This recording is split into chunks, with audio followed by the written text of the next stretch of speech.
If you've ever looked closely at your TV, phone, or monitor, you may be familiar with something that looks like this. These red, green, and blue bars make up the pixels on your screen. Just one or two are not very interesting though, but as if by magic, an image appears once you're far away. What I have here is the densest RGB display built in vanilla Minecraft with no mods, commands, or even resource packs. Each pixel is only 3x3 in size and can display 1,331 unique colors. My inspiration for this project came from Crafty Masterman. During a live stream, he showcased a way to make colored displays using maps, tinted glass, and lamps. The tinted glass creates a pitch black room you can see through, and the lamp can be turned on to illuminate the map, which you can make whatever color you want to make some fancy animated builds, such as this open sign I made, or that gigantic nether portal that Crafty built. Oh my god! I'd also figured out a way to change the brightness of these maps. Lining up lamps in single file allows for a redstone signal to control the strength of the light that reaches the map. Figuring this out planted the seed in my head to make an RGB display, so I got to work. To make these displays compact, I discovered that light can pass through only the openings in stairs, a feature exclusive to Java Edition. This means that if stairs are wedged between lamps, only the exposed portions will actually be affected.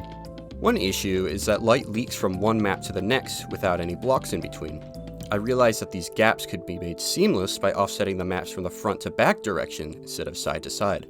This may look awkward up close, but it looks way better from far away, which you'd be viewing a giant display from anyway. Another problem I faced was how to get the lamp circuitry compact enough to fit in a 3x3 footprint. I figured you'd need lamps, dust, solid blocks, and stairs, and of course 4 times 3 is 12, which is bigger than 9. Fortunately, Pixie Blocks discovered a genius way to use the lamps as solid blocks to prevent the dust from different sections from attaching to each other. Using what I learned about stairs, I connected the lamps to the pixels with tight passages, resulting in a fully functioning pixel. Because of the compactness of everything, it takes a 2x2 grid to make a repeatable pattern that can be stacked. But next, it was time to put an image on the screen.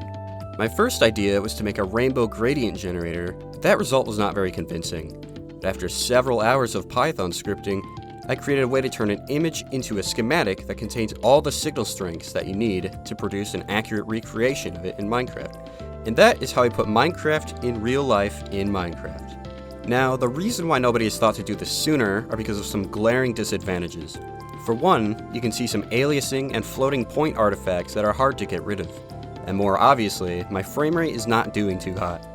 This is because to make this 128x64 display, over 70,000 item frames need to be rendered.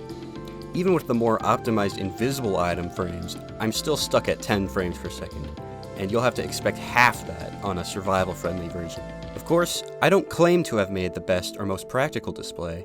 Resource packs are a much more efficient and capable way of doing things. But if you're a vanilla purist, this represents a generational leap in display technology. The drawbacks aren't stopping the masterminds at OR from building hardware for it, though. I hope you enjoyed this showcase. Bye!